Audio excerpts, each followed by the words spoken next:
प्रभु के पवित्र नाम का धन्यवाद करते हैं जो उसने हमें दिया कि आज फिर से एक बार हम उसके वचन पर ध्यान दे सकते हैं। और हमारी आशा है कि ये वचन आपके जीवन के लिए आशीष का कारण होगा। हमने कल जो वचन का अध्ययन करा बहुत ही महत्वपूर्ण विषय रहा और बहुत से लोगों ने देखा, आशीष प्राप्त करी, क्योंकि हमने कल यूसुफ के जीवन पर ध्यान दिया था। आज हमारा ध्यान होगा नाज़रत मैनिफेस्टो पर, जो पाया जाता है यशायाह की पुस्तक उसका 61 अध्याय, उसके शुरू के कुछ पदों को हम देखेंगे। प्रिय भाई और बहनों, आज हमारे अध्ययन का विषय होगा, जैसे मैंने कहा, यशायाह उसका 61 अध्याय। अब यहाँ पर सवाल ये उठता है कि इसका संबंध पुनरुत्थान से कहाँ है। ये वो अध्याय है जो प्रभु ने इसको पढ़ी जब वो नासरत में रहता था, और सुसमाचारों में हम इसका वर्णन पाते हैं। प्रभु का धन्यवाद देते हैं आज के सुंदर समय के लिए जो उसने हमें दिया। आज 28 तारीख है, 28 अप्रैल 2020, और इस शाम का समय है 6:30 बजे। हम लोगों ने इस बात को ठहराया था, मैंने सोचा था कि ईस्टर के बाद हर दिन आप लोगों से बातचीत होगी, और आज ये समय है, ये 7वीं बार जब हम मिल रहे हैं, और हमारी आशा है कि हर रोज़ हम मिलते रहेंगे। इसके पहले कि आज के अध्ययन को हम करें, आइए हम प्रार्थना करें। स्वर्ग और पृथ्वी के स्वामी, अनंत काल के राजा, हम धन्यवाद के साथ आपकी स्तुति करते हुए, आपको महिमा देते हुए आपके चरणों में आते हैं। धन्यवाद देते हैं कि आपने सुंदर समय दिया प्रभु, कि आज फिर से एक बार हम आपके नाम को ले सकते हैं। हमारी प्रार्थना प्रभु, वचन के अध्ययन पर आपकी आशीष हो, ताकि हम वचन के गूढ़ भेदों को जाने और अपने जीवन को आपके हाथों में सौंप सकें। प्रभु, हम धन्यवाद देते हैं हमारे इस प्रिय कलीसिया के लिए, एपोस्टल्स मेथोडिस्ट कलीसिया के लिए प्रभु जी, हमारे इंग्लिश कांग्रीगेशन, हिंदी कांग्रीगेशन और नेपाली कांग्रीगेशन के लिए, एक एक परिवार के लिए आपको धन्यवाद देते प्रभु। पिछले दिनों में जब प्रभु हमारे देश में लॉकडाउन की घोषणा की गई, तब से लेकर अभी तक प्रभु आप हमारे साथ हैं। हम जानते प्रभु कि दिन बहुत कठिन दिन है प्रभु, जबकि हमें घरों में रहना पड़ता है। किसी से ना तो हम मिलने के लिए जा सकते हैं, ना घूमने जा सकते हैं, ना कोई और कार्य कर सकते हैं बाहर, पर हमें अपने घरों में रहना पड़ रहा है प्रभु।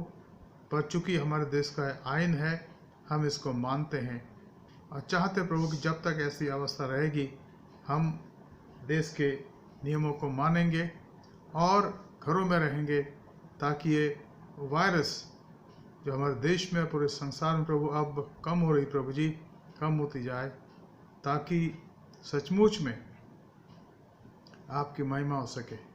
हमने प्रार्थना करी प्रभु, बहुत से आपके संत प्रार्थनाएं कर रहे हैं प्रभु जी कि इस कोरोना वायरस से आप हमें छुटकारा दें, और ऐसा लगता है प्रभु का आप ऐसा बहुत जल्द हो जाएगा। हम तमाम बातों को आपके हाथों में सौंपते हैं, प्रार्थना करते प्रभु कि आप हमें आत्मिक जीवन में उन्नति प्रदान करें। आज के वचन पर आपकी आशीष हो। Lord, we thank you and praise you for your time, for your grace and mercy upon our lives, and we pray you God that speak to us so that we may understand, comprehend the deep meaning of your word in our lives and able to walk with you. Lord, speak to us even this time. In Jesus' matchless name I pray. Amen. हम लोग प्रभु के वचन से यहाँ पढ़ते हैं जो लिखा है यशायाह की पुस्तक उसका 61 अध्याय, और उसके 1 से 3 पद तक हम पढ़ेंगे। यशायाह 61 1 से 3। प्रभु यहोवा का आत्मा मुझ पर है, क्योंकि यहोवा ने सुसमाचार सुनाने के लिए मेरा अभिषेक किया है, और मुझे इसलिए भेजा है कि खेदित मन के लोगों को शांति दूं, और बंदियों के लिए स्वतंत्रता का और कैदियों के लिए छुटकारे का प्रचार करूं, कि यहोवा के प्रसन्न रहने का वर्ष का और हमारे परमेश्वर के पलटा लेने के दिन का प्रचार करूं, कि सब विलाप करने वालों को शांति दूं, और सिय्योन के विलाप करने वालों के सिर पर की राख दूर करके सुंदर पगड़ी बांध दूं, और कि उनका विलाप दूर करके हर्ष का तेल लगाऊं, और उनकी उदासी हटाकर यश का ओढ़ना उड़ाऊं। हम इसी को इंग्लिश में पढ़ते हैं। इस प्रकार से लिखा है, the spirit of the Lord is upon me, because the Lord has anointed me to bring good news to the poor. He has sent me to bind up the broken hearted, to proclaim liberty to the captives, and the opening of the prison to those who are bound, to proclaim the year of the Lord's favor and the day of vengeance of our God, to comfort all who mourn, to grant to those who mourn in Zion, to give them a beautiful headdress instead of ashes, the oil of gladness instead of mourning, the garment of praise instead of a faint spirit, that they may be called oaks of righteousness and planting of the Lord, that he may be glorified. मित्रों, ये वो अवसर है जब हम की इन दिनों में प्रभु के जी उठने के बाद के दिनों पर गौर कर रहे हैं। हालांकि ये जो वचन है इसको नाज़रत मैनिफेस्टो कहा गया है। इन वचनों को प्रभु के उस समय से जोड़ा गया है जब वो उस सिनागोग में गए नाज़रत में, और उसका वर्णन हम पाते हैं लूका रचित सुसमाचार उसका 4 अध्याय और उसके 16 पद से हम पढ़ते हैं। लूका रचित सुसमाचार उसका 4 अध्याय 16 पद से और उसके 16 से 20 तक हम इस प्रकार से पढ़ते हैं। ये 21 पद तक हम देखेंगे। यह लिखा है, फिर वो नासरत में आया जहाँ पाला पोसा गया था, और अपनी रीति के अनुसार सबत के दिन आराधनालय में जाकर पढ़ने के लिए खड़ा हुआ। यशायाह की पुस्तक, नबी की पुस्तक उसको दी गई और उसने पुस्तक खोलकर वो जगह निकाली जहाँ पर लिखा था, प्रभु का आत्मा मुझ पर है, इसलिए कि उसने कंगालों को सुसमाचार सुनाने के लिए मेरा अभिषेक किया है, और मुझे इसलिए भेजा है कि बंदियों को छुटकारे का और अंधों को दृष्टि पाने का सुसमाचार प्रचार करूं, और कुचले हुओं को छुड़ाऊं, और प्रभु के प्रसन्न रहने के वर्ष का प्रचार करूं। तब उसने पुस्तक बंद करके सेवक के हाथ में दे दी और बैठ गया, और आराधनालय के सब लोगों की आंखें उस पर लगी थी। तब वह उनसे कहने लगा, आज ही यह लेख तुम्हारे सामने पूरा हुआ है। हम पढ़ते अंग्रेजी भाषा में लिखा है, लूका उसका 4 अध्याय उसके 16 पद से। And he came to Nazareth, where he had been brought up. And as was his custom, he went to the synagogue on the Sabbath day, and he stood up to read. And the scroll of the prophet Isaiah was given to him. And he unrolled the scroll and found the place where it was written, The Spirit of the Lord is upon me, because he has anointed me to proclaim good news to the poor. He has sent me to proclaim liberty to the captives, and recovering of the right of the sight to the blind, to set at liberty those who are oppressed, to proclaim the year of the Lord favor. And he rolled up the scroll and gave it back to the attendant and sat down. And as the eyes of all in the synagogue was fixed on him, and he began to say to them, Today this scripture has been fulfilled in your hearing. तो ये वो समय था जब प्रभु यीशु मसीह synagogue में गए और उस मंदिर में गए जहाँ नाज़रत के लोग ईश्वर की आराधना करते थे, और वहाँ उसने उस वचन को पढ़ा जो उसी के लिए लिखा गया था। उसी के बारे में प्रभु यीशु मसीह से लगभग 750 साल पहले यशायाह नबी ने लिखा था, और वह क्या लिखता है उस पर आज हम गौर करेंगे।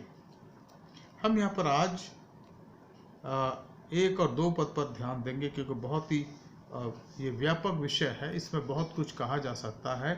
और नाज़रत मैनिफेस्टो के नाम पर बाइबल कॉलेजेस में बहुत इसकी दीक्षा दी जाती, समझाया जाता है, क्योंकि ये वो विषय है जिसको हम में से हर एक को, जो प्रभु के सेवक हैं, पासबान हैं, प्रचारक हैं, हमें जानने और समझने की आवश्यकता है, क्योंकि इसी से हम अपने जीवन के तमाम उन कार्यक्रमों को निर्धारित करते हैं जिसका संबंध प्रभु यीशु मसीह के सुसमाचार के बारे में है। पहली बात यहाँ लिखा है 61 अध्याय 1 पद, उसके पहले इसमें लिखा है, प्रभु यहोवा का आत्मा मुझ पर है। The spirit of the Lord is upon मी। परमेश्वर का आत्मा अभिषेक करता है। परमेश्वर का आत्मा प्रकाशन देता है। परमेश्वर का आत्मा परमेश्वर की योजना को प्रकट करता है। और यहाँ पर यीशु मसीह के लिखा है कि ईश्वर का आत्मा, यहोवा का आत्मा, यहोवे सर्वशक्तिमान परमेश्वर, एलोहिम, जो सब कुछ को संभालने वाला है, सब कुछ, सारी बातें उसी के द्वारा संभाली जाती है, क्योंकि वो बनाने वाला है, पालन करता है, और सारी बातें उसमें स्थिर रहती हैं। तो वो कहते हैं, प्रभु यहोवा का आत्मा मुझ पर है। मेरा अभिषेक स्वर्ग से है, मेरा अभिषेक परमेश्वर की तरफ से है। आज जो मैं आपके बीच में प्रचार कर रहा हूँ, प्रभु यीशु मसीह ने अपने बारे में कहा, वो मेरी तरफ से नहीं। उसने यही सवाल तो पूछा था अपनी मृत्यु से कुछ समय पहले, जब लोगों ने उसके अधिकार के बारे में पूछा कि तू अधिकार से, किस अधिकार से ये काम करता है, तो उसने पूछा, मैं भी तुम्हें एक सवाल करता, अगर तुम उसका जवाब देते हो तो मैं तुम्हें बता दूंगा कि मैं किस अधिकार से कार्य करता हूँ। उसने कहा, तुम बताओ मुझे कि यूहन्ना बपतिस्मा देने वाले का कार्य किसकी तरफ से था। वो जवाब नहीं दे सके, क्योंकि अगर वो कहते कि ईश्वर की तरफ से, तो कहता कि तुमने विश्वास क्यों नहीं किया। और अगर वो कहते मनुष्य की तरफ से, तो उनको लोगों का डर था कि लोग जो आसपास खड़े हैं, यहूदी लोगों ने सोचा कि वो पत्थर से मारेंगे। ये वो सवाल था। लेकिन प्रभु यीशु मसीह इस बात को जानता था कि निश्चित रूप से यूहन्ना बपतिस्मा देने वाला परमेश्वर का एक भेजा हुआ जन था, जो अपने आप को जंगल में पुकारने वाले का शब्द मात्र कहता था कि तुम पश्चाताप करो, परमेश्वर के सामने आओ, अपने गुनाहों को मानो, तौबा करो। और यहाँ पर प्रभु यीशु मसीह को इस काम के लिए ठहराया गया, क्योंकि हम पढ़ते हैं मरकुस के सुसमाचार के पहले अध्याय के अंदर कि गलील के झील के किनारे चलते चलते उसने प्रचार करा, मन फिराओ, क्योंकि परमेश्वर का राज्य निकट आया। और इस बड़े काम के लिए परमेश्वर ने उसका अभिषेक किया, उसको उसने मसा किया। प्रभु यीशु, ये दो नाम, यीशु का मतलब है छुड़ाने वाला, और मसीह का अर्थ है मसा किया हुआ, अभिषेक किया हुआ। और यहाँ पर प्रभु यीशु मसीह वही बात करता है, वो कहता है कि यहोवा का आत्मा मुझ पर है, मुझे इसके लिए भेजा गया है, अभिषेक किया गया। The Spirit of the Lord is upon me. He is not saying that I have come here by myself. वो इस बात को नहीं कहता है कि मैं अपने आप इस दुनिया में आ गया ताकि मैं अपने कार्य को करूं। मैं इसलिए आया हूं ताकि मैं दूसरों के लिए अपने आप को दे दूं। प्रभु यीशु मसीह कहता है, अगर आप मत्ती उसके 20 अध्याय के 28 पद को देखें तो वह कहता है, मत्ती 20:28 को कहता है कि मनुष्य का पुत्र इसलिए नहीं आया कि उसकी सेवा टहल की जाए, पर इसलिए आया कि वो सेवा टहल करे और बहुतों की छुड़ौती के लिए अपने आप को दे दे। That was the purpose of Jesus' coming. He said that I have not come here so that people may serve him. And king or The noble people or high rank people, they were served by other people, even now also. But he came as the one who served others. इसलिए फिलिपियों के दूसरे अध्याय के 5 से 11 में लिखा है कि वो जो सब कुछ था, he was everything, the creator, the sustainer and the preserver or the ultimate judge. He became of nothing. वो कुछ भी नहीं हुआ, वो शून्य हो गया और आज्ञाकारी रहा. He became obedient till the death on the cross. प्रभु यीशु मसीह क्रूस की मृत्यु तक आज्ञाकारी रहा. असली परमेश्वर ने उसको जिलाया और उसको वो नाम दिया जो सब नामों में श्रेष्ठ है, कि आकाश में के नीचे और पृथ्वी पर जितने भी लोग हैं सब ईश्वर की महिमा के लिए इस बात को अंगीकार करे, यीशु ही प्रभु है. वो प्रभु कहते हैं यहाँ पर जब वो 30 साल के हुए कि प्रभु यहोवा का आत्मा मुझ पर है, उसने मेरा अभिषेक किया है. The spirit of the Lord is upon me, he has anointed me. Dear friends, how many of us we feel the anointment of God? प्रिय मित्रों, हम में से कितने लोग ऐसे हैं जो अपने जीवन में ईश्वर के अभिषेक को महसूस करते हैं? अगर हम इस बात को महसूस नहीं करते हैं तो हमें महसूस करने की आवश्यकता है, क्योंकि जो सेवा हमें दी गई है ये उसके आत्मा का अभिषेक से दिया गया. प्रभु यीशु मसीह ने अपने चेलों को यही तो कहा जब वो उनको ले गया बाहर जहां से ऊपर उठाए जाने को था. उसने कहा तुम ठहरे रहो. कब तक ठहरे रहो? जब तक पवित्र आत्मा तुम पर न आ जाए, तुम्हारा अभिषेक न कर दिया जाए. और वो वहां से चले गए और उपरोटी कोठरी में जो यरूशलेम में था ठहरे रहे. उनको नहीं पता था कि 10वें दिन ये पवित्र आत्मा का अभिषेक उनको मिलेगा, लेकिन वो लिखा है कि प्रार्थना करते रहे, उपवास करते रहे और ठहरे रहे कि प्रभु आपने कहा है आप हमारे अभिषेक करेंगे, क्योंकि अभिषेक करने के बाद ही उनको वो कार्य करना था जिसके लिए कहा था कि जब पवित्र आत्मा तुम पर आएगा तो तुम सामर्थ पाओगे और मेरे गवाह होगे, मेरे विटनेस होगे. You will receive power from heaven. The Holi spirit will come upon you.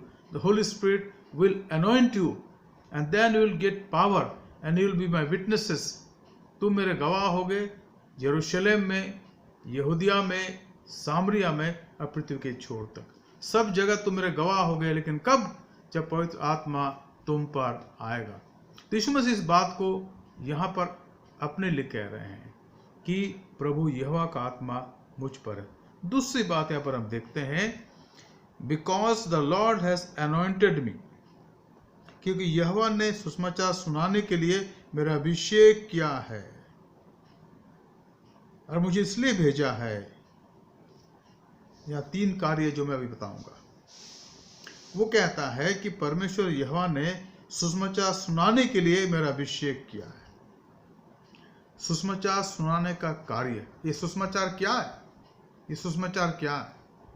अगर आप देखें सुसमाचार के महत्वपूर्णता को तो हमें कुछ पदों को पढ़ने की आवश्यकता है जो हम पाते हैं रोमियो उसका 5वां अध्याय और उसके 1 पद से मैं पढ़ूंगा कुछ पदों को जहां पर सुसमाचार की आवश्यकता पर बल दिया गया. Why gospel? And we read the need here, Romans chapter 5. अतः जब हम विश्वास से धर्मी ठहरे तो अपने प्रभु यीशु मसीह के द्वारा परमेश्वर के साथ मेल रखें, जिसके द्वारा परमेश्वर विश्वास के कारण उस अनुग्रह तक जिसमें हम बने हैं हमारी पहुंच भी हुई, और परमेश्वर की महिमा की आशा पर घमंड करें. केवल यही नहीं वरन हम क्लेशों में भी घमंड करें, ये जानकर कि क्लेश से धीरज और धीरज से खरा निकलना और खरे निकलने से आशा उत्पन्न होती है, और आशा से लज्जा नहीं होती, क्योंकि पवित्र आत्मा जो हमें दिया गया है उसके द्वारा परमेश्वर का प्रेम हमारे मनों में डाला गया है. क्योंकि जब हम निर्बल ही थे तब मसीह ठीक समय पर भक्तिहीनों के लिए मरा. किसी धर्मी जन के लिए कोई मरे यह तो दुर्लभ है, परंतु हो सकता है किसी भले मनुष्य के लिए कोई मरने का भी साहस करे। परंतु परमेश्वर हम पर अपने प्रेम की भलाई इस रीति से प्रकट करता है कि जब हम पापी ही थे तब भी मसीह हमारे लिए मरा। अतः जब कि हम अब उसके लहू के द्वारा धर्मी ठहरे तो उसके द्वारा परमेश्वर के क्रोध से क्यों ना बचेंगे। ये आवश्यकता सुसमाचार की। मैं पढ़ूंगा इन्हीं पदों को अंग्रेजी भाषा में तक हम समझ सकें। लिखा है, Therefore, since we have been justified by faith, we have peace with God through our Lord Jesus Christ. Through him we have also obtained access by faith into the grace in which we stand, and we rejoice in hope of the glory of God. More than that, we rejoice in our sufferings, knowing that suffering produces endurance, and endurance produces character, and character produces hope. And hope does not put us to shame, because God's love has been poured into our hearts through the Holy Spirit who has been given to us. अब आगे देखिए, let's see 6% further. For while we were still weak, at the right time Christ died for the ungodly. For one will scarcely die for a righteous person, though perhaps for a good person one would dare even to die. But God shows his love for us in that while we were still sinners, Christ died for us.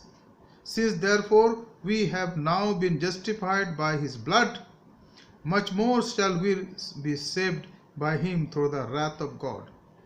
For if while we were enemies we were reconciled to God by the death of his Son, much more now that we are reconciled shall we be saved by his life.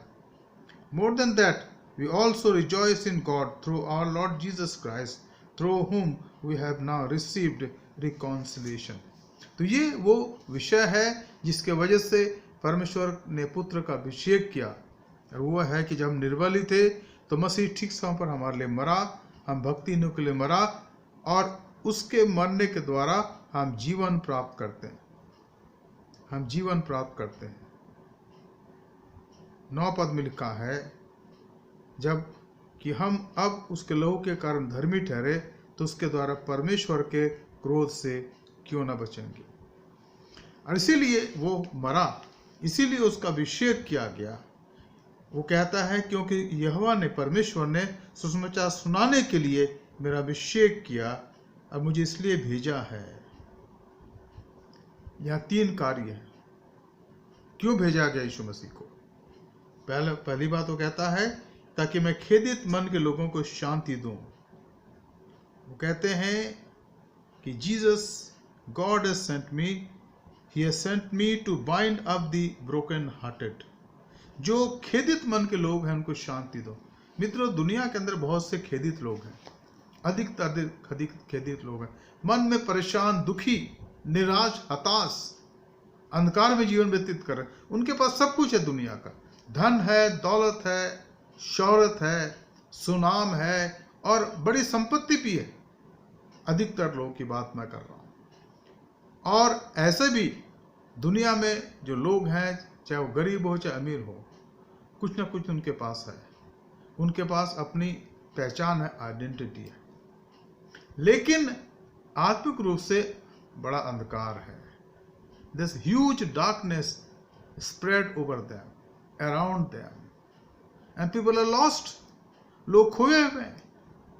अब किस चीज में खोए हुए हैं? Bible बताती है कि सब ने पाप किया है और परमेश्वर की महिमा से रहित है, पाप में खोए हुए हैं, गुनाह में खोए हुए हैं। इसलिए जब गुनाह से बचने की आवश्यकता है तो यीशु मसीह के पास आने की आवश्यकता है, और पाप की वजह से उनके जीवन की जो शांति समाप्त हो गई है।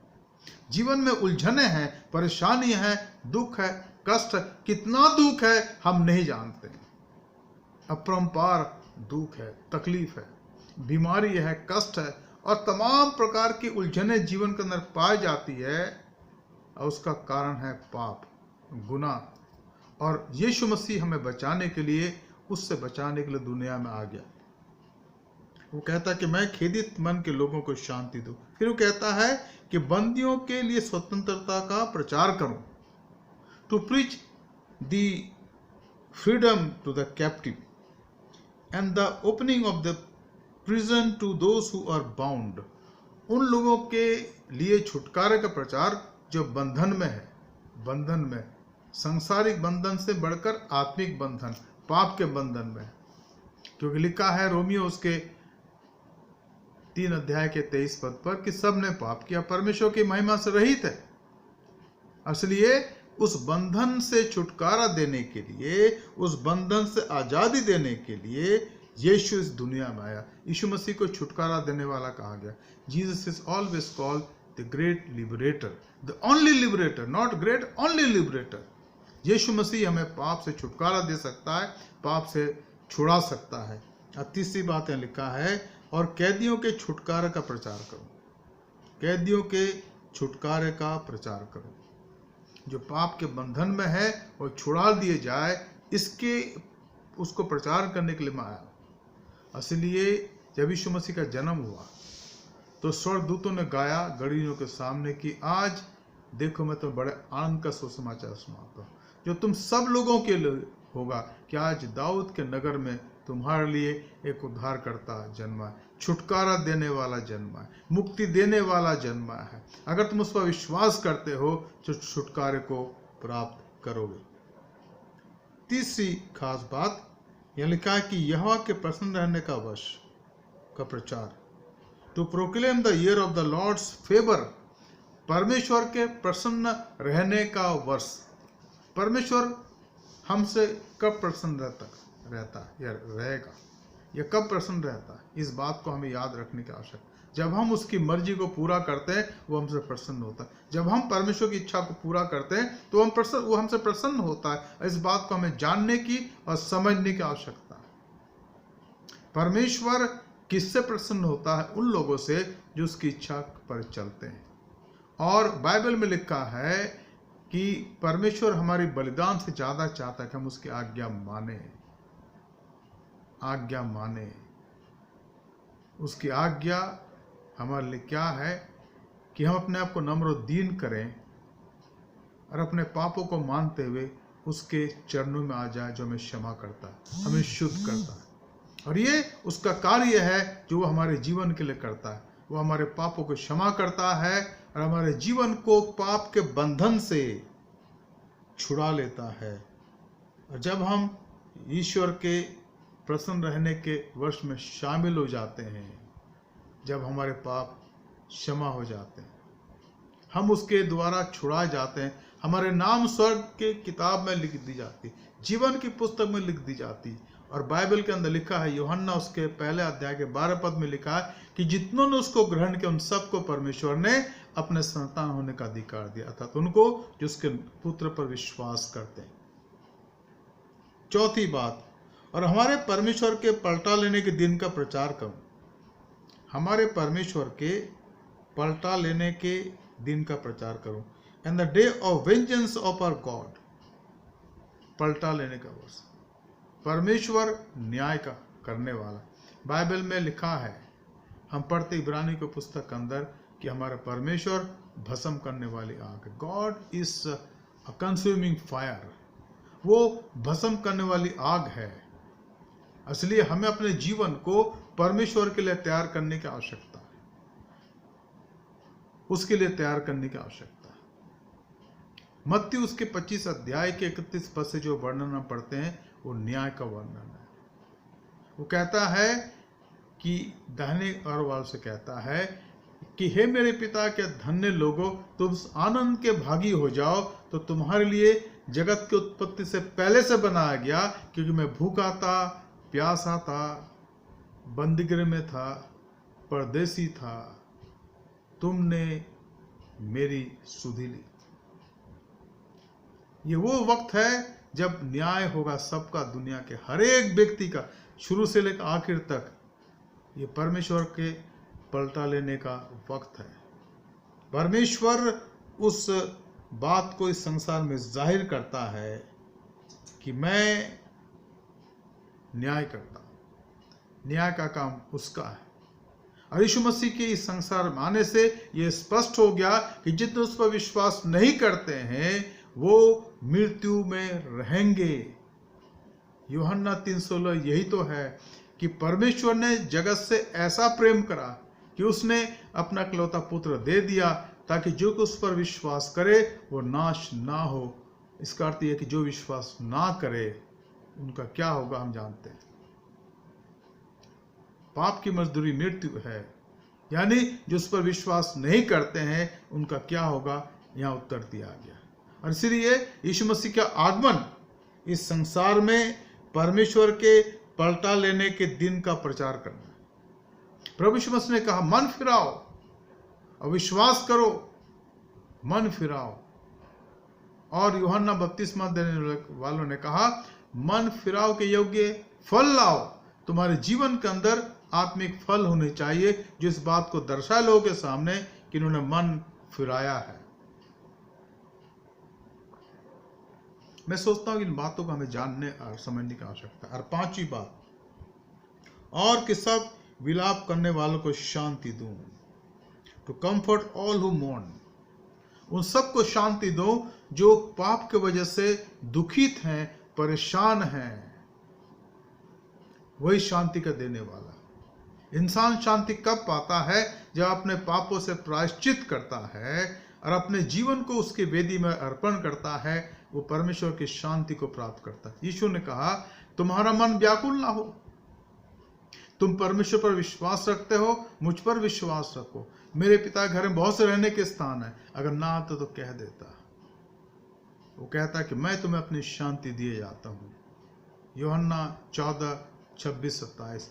वैसे नहीं देता जैसे जगत तुम्हें देता है, तुम्हारा मन व्याकुल ना हो। वो शांति का राजकुमार है, शांति का देने वाला है। और यहाँ लिखा है कि सब विलाप करने वालों को शांति दो। मित्रों, यही और आगे भी 2-4 बातें हैं जिनको हम आगे चल के देखेंगे। यहाँ लिखा है 30 पद में, सियोन के विलाप करने वालों के लिए सिर पर की राख दूर करके सुंदर पगड़ी बांधूं और उनका विलाप दूर करके हर्ष का तेल लगाऊं और उनकी उदासी हटाकर यश का ओढ़ना ओढ़ाऊं, और जिससे वे धर्म के बाण वृक्ष और यहोवा के लगाए हुए कहलाए, जिससे उसकी महिमा प्रकट हो। अंग्रेजी में लिखा है यहाँ पर, to grant to those who mourn in Zion, to give them a beautiful head dress instead of ashes, the oil of gladness instead of mourning, the garment of praise instead of a faint spirit, that they may be called oaks of righteousness, the planting of the Lord, that he may be glorified. And this is what all about the Nazareth Manifesto. And it is connected with his resurrection.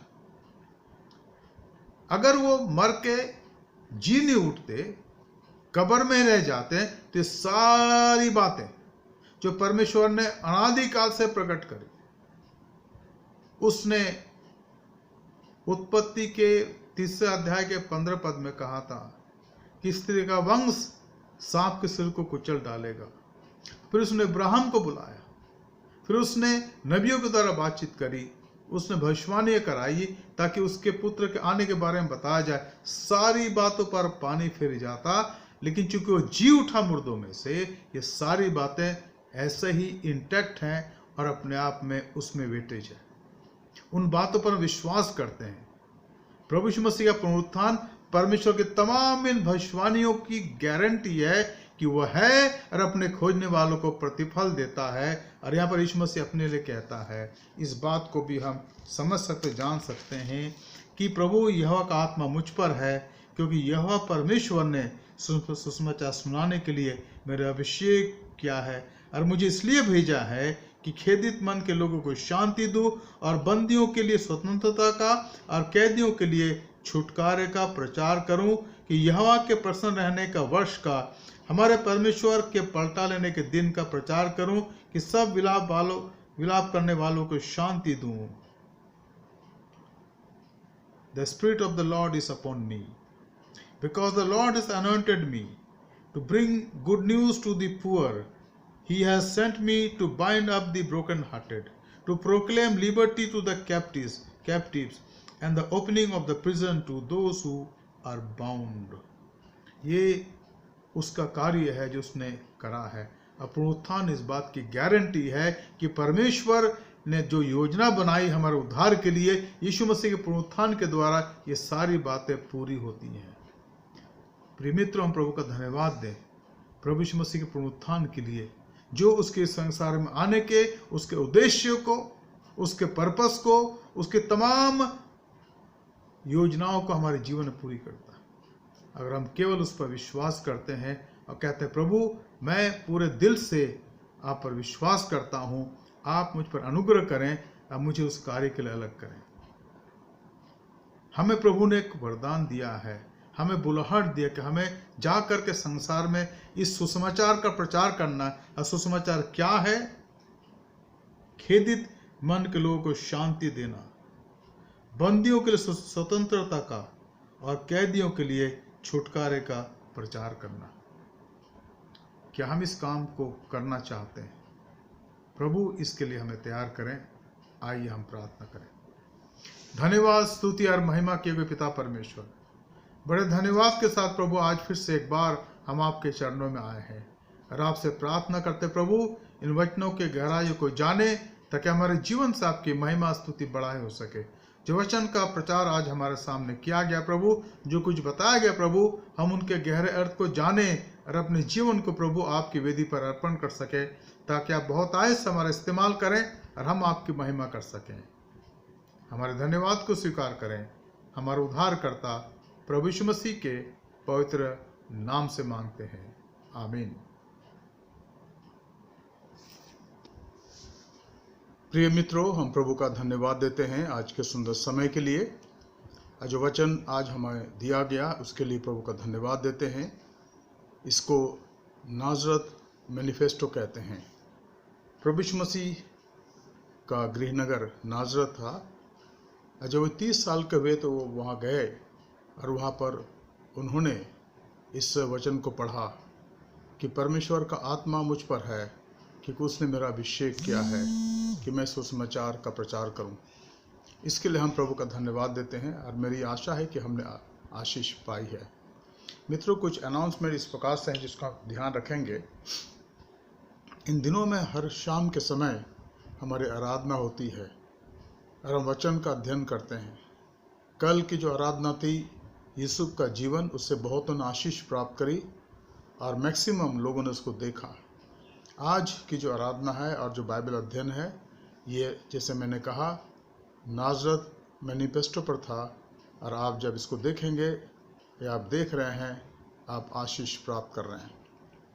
कुछ सूचनाएं इस प्रकार से हैं। हर शाम को हमारी आराधना होती है, बाइबल अध्ययन होती है। अब मैं चाहूँगा कि आप इसमें नियमित रूप से भाग लें। मित्रों, ये आपके लिए रखा गया है ताकि आप अपने परिवार के साथ इसको देखें और कम से कम 1 घंटा या सवा घंटा आप इसमें व्यतीत करें। Dear friends, we praise the Lord for this great time that God has given to us, even though we are in lockdown status in our home. But I want that all of us who can afford time in the evening, every evening at 6:30 we participate in this Bible study, and which is called post-Easter Bible study, and I hope that we understand and we are blessed. Also, I request you to please invite your friends wherever they are and give them send them the link so that they also may participate and may be blessed. And as I've already said that some of a friend of MMF fellowship are trying to also now give some of the people who are in need, as we did on 25th, and I hope that on 2nd of May also it will be given. And if you want to sponsor that, whatever you want to give for the Lord's glory, so that this is being used for the ration distribution for the poor people and those who don't have, you can do so. And please give your donation to Mr. James Amulik and Mr. Jolly Samuel, so that on Friday they make the purchase and Saturday this is again given to the people who are in need. And also please keep each other in prayer. Now we are in, I think this is 36th or 37th day of lockdown, and it's not easy to accept, but we have accepted because we are a faithful citizen of this country, and all the thing that is decided by the honorable government, we respect it.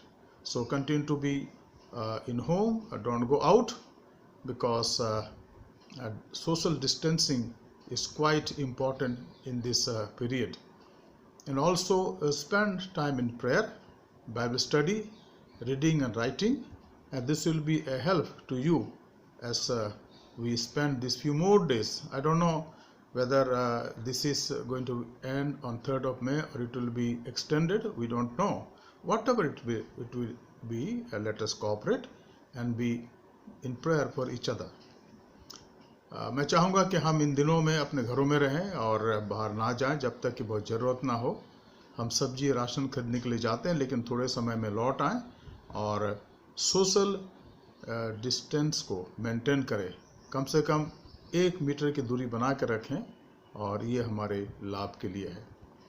अभी तक ऐसा समाचार हमें नहीं मिला है कि हमारे कलीसिया के कोई लोग इससे इफेक्टेड है. प्रभु का धन्यवाद हो. और मैं यही चाहता हूँ कि ना केवल कलीसिया के लोग, बाकी कोई भी इससे इफेक्टेड ना हो, और वो स्वस्थ रहें, खुश रहें, शांति में रहें और प्रभु का धन्यवाद कर सकें. साथ ही साथ हम लोग इस चेन ऑफ प्रेयर में भाग ले रहे हैं, और हम प्रार्थना करें अपने मेथोडिस्ट चर्च इन इंडिया के लिए, दिल्ली रीजनल कॉन्फ्रेंस के लिए, हमारे बिशप साहब के लिए, बिशप सुबोध मंडल, मैडम सुदीप्ता मंडल, हमारे हर एक DSS के लिए प्रार्थना करें, हर एक पासबानों के लिए प्रार्थना करें, पूरी कलीसिया के लिए प्रार्थना करें, हमारे संडे स्कूल के बच्चों के लिए, हमारे जवानों के लिए, हमारे WCS की बहनों के लिए, और मेथोडिस्ट मैन के भाइयों के लिए, और कलीसिया के तमाम लोगों के लिए प्रार्थना करें. एक दूसरे के लिए प्रार्थना करें कि प्रभु हमारी सहायता करे, हमें सुरक्षित रखे, ताकि हम प्रभु में बढ़ते चले जाएं. प्रभु आपको आशीष दे, आपकी सहायता करे.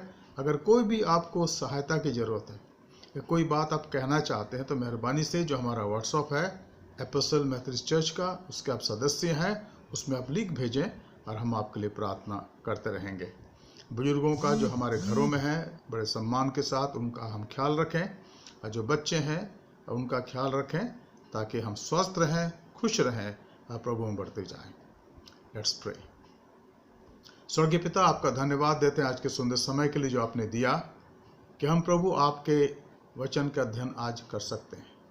और हमने वचन का अध्ययन करा प्रभु, and we thank you Lord that you have blessed us through this Bible study today, as we saw about the Nazareth manifesto, where Jesus talks about his mission, about his vision, about his involvement in the society which he did, and after doing everything, Lord, fulfilling everything, Lord Jesus, he was crucified, he died, and he was buried, but on the 3rd day he rose from the dead.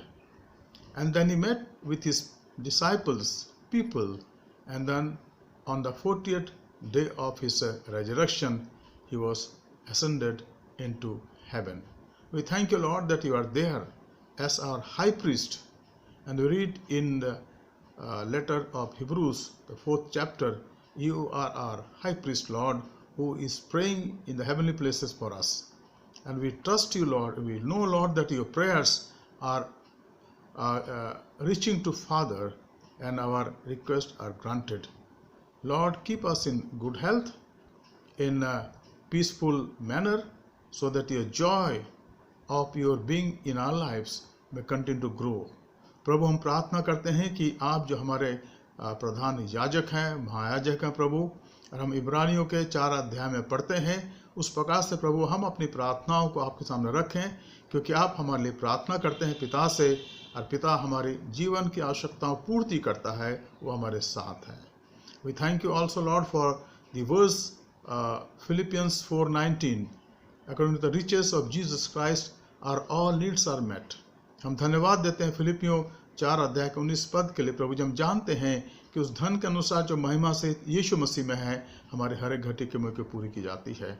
हमें ऐसा जीवन दे कि हम आप पर आधारित रहें और आपसे कभी दूर ना जाएं। हर निराशा को, हर प्रकार से सुस्ती को हमारे जीवन से दूर करें प्रभु जी। आप हमें अपने में मुस्तैद रखें, स्वस्थ रखें, चुस्त रखें प्रभु जी, और आनंदित रखें। आज के इस सुंदर समय के लिए आपका धन्यवाद करते हैं।